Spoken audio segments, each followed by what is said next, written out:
Alrighty, hey there, this is Thomas Cox. This is a very quick video for the folks in P2145 internship program on how to ask for a work testimonial. I'm hoping that all of you will do this. You've done great work as interns, you deserve testimonials, but it's on you to ask intelligently for what you want. So let's have a look. My guidance to you is that you think about how to ask for the work testimonial and be sure you ask for it correctly in a way that's actually going to work. So let's just briefly touch base on what's a good testimonial. And it's a testimonial that provides evidence that the person who's giving the testimonial, the subject, can deliver a future work result based on past evidence.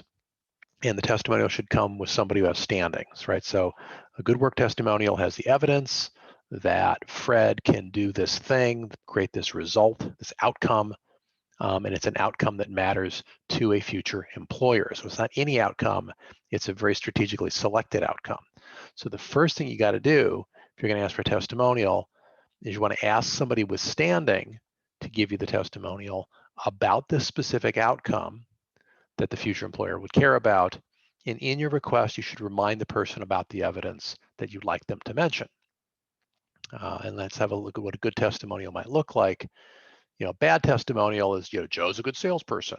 I think he's awesome. No facts, no standing. We don't know why the speaker should be listened to. Whereas a good testimonial would look like, during the 2 years Joe worked for me, oh, okay, now we know why the speaker should be believed. He was always the top sales performer. That's my outcome. I want good sales performance with the highest number of sales, highest margins, and fewest returns, which are 3 different sales dimensions, all of which are important. And when you can do all 3 together, that's a really good sign. Those are verifiable facts that a person could ask other people to correlate and find out the truth maybe. It's not just an opinion that a person is good. That's like the definition of what makes a salesperson good. Those are the facts that lead to the conclusion, right? In the bad example, it's just a conclusion, right? No supporting facts at all.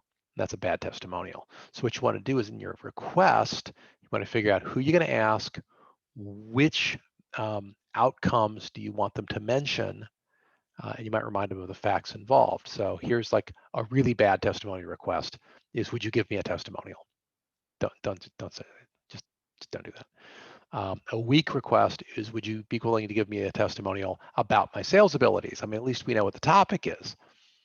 And a really good way to ask is, hey, as my sales manager, would you be willing to give me a testimonial about my sales abilities? It would help if you had mentioned that I had the highest number of sales and so on. So that's the structure here, right?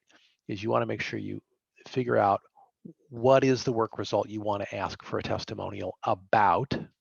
Get super clear on that. Look where you want to go with your career. Look at the next job and the job after that. What are you building towards? What skills do you need? What outcomes does that future role need to deliver? And then check and see if you in fact delivered any of those results. And if you didn't, don't ask, because you shouldn't get a testimonial for stuff you didn't do.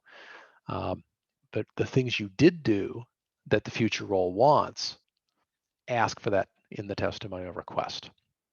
I'm hoping this makes sense. Any questions, of course, please ask. Happy to respond to any questions you've got. Thanks so much.